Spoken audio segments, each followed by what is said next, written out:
حضرت عبداللہ ابن عمر فرمانے لگے کہ نبی پاک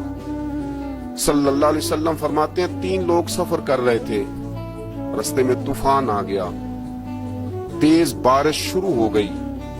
تو حضور فرماتے ہیں وہ تینوں بارش سے بچنے کے لیے ایک غار میں چھپ گئے۔ آپ کو پتہ ہے پرانے زمانے کے اندر غاریں ہوتی تھیں اور لوگ جب سفر کرتے تھے لمبے تو پتھروں اور پہاڑوں کے بیچ میں سے سفر کرتے تھے۔ وہ غار کے اندر چلے گئے، اب چونکہ طوفان بہت زیادہ تھا،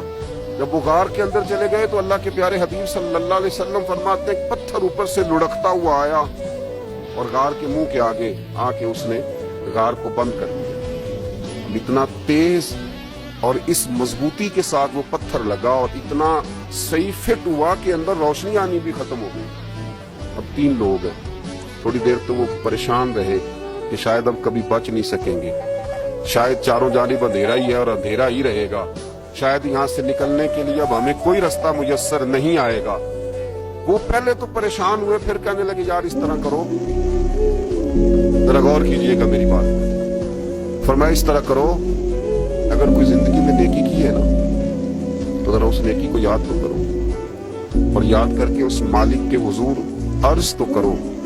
وہ کریم ہے، کوئی آنکھوں شاید من جائے، گل کم تکڑی دا بن جاوے، عرض تو کرو ان میں سے۔ یہ آپ اندازہ فرمائیے یہ بات بیان کون کر رہا ہے؟ یہ مدینے والے رسول بیان کر رہے ہیں، یہ نبی پاک علیہ السلام نے بیان فرمایا۔ یہ وہ کہانی ہے جو ہمیں ہمارے نبی پاک نے سنائی، رسول کریم علیہ السلام نے ہمیں بتلائی ہے داستان محبت۔ حضور فرمانے لگے ایک نے ان میں سے ہاتھ اٹھائے اور اس نے انداز کیا چھیڑا، عرض کرنے لگا اللہ تو جانتا ہے نا میں نے بکریاں رکھی ہیں، میں غریب ہوں، مزدور ہوں، اور مالک تجھے بھی جانتا ہے کہ میرے بچے بھی ہیں، بیوی بھی ہے، پر میں جب بھی گھر لوٹا ہوں تو دودھ میں نے بچوں اور بیوی کو پہلے نہیں دیا، بوڑھے ماں باپ کو پہلے دیا۔ اللہ میں نے ان کے ساتھ ہمیشہ کرم کے بازو کھول کر معاملہ کیا۔ وہ غار میں تنہا بیٹھے ہیں اور اپنے مالک کو منا رہے ہیں، عرض کرتے ہیں اللہ تجھے یاد ہے نا ایک رات جب میں بڑی دیر سے لوٹا تھا، لکڑیاں کاٹتے درخت تلاش کرتے مجھے دیر ہو گئی،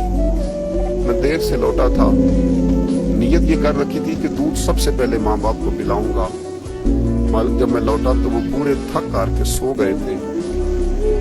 میری بیوی نے مجھے کہا کہ بچوں کو پلا دو، وہ سو گئے، تو میں نے کہا نہیں میرے ذمہ ہے ان بوڑھوں کے دل کو ٹھنڈا کرنا، ان سے پیار کرنا۔ اللہ بیوی مانگتی رہی، بچے طلب کرتے رہے، میری ٹانگوں میں گھومتے رہے، بار بار آتے رہے، اور میں نے دودھ نہیں پلایا۔ اے مالک فجر ہو گئی، آفتاب طلوع ہونے کا وقت آ گیا، پر میں نے ماں باپ کے بیدار ہونے کا انتظار کیا۔ اے اللہ وہ جب اٹھے ان کی آنکھوں میں جو میرے لیے دعا تھی اور ان کے سینوں میں جو میرے لیے کرم تھا، اگر تیری بارگاہ میں وہ نیکی قبول ہے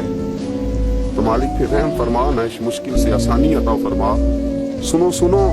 رسول کریم صلی اللہ علیہ وسلم فرماتے ہیں کہ اس بندے کی دعا مکمل ہوئی تو پتھر تھوڑا سا سرک گیا اور اتنا سرکا کہ آسمان نظر آنے لگا۔ جس نے ماں باپ کو منایا ہے، ان سے پیار کیا ہے، پھر یہی بات وسیلہ بن جائے گی رب کے ماننے کا۔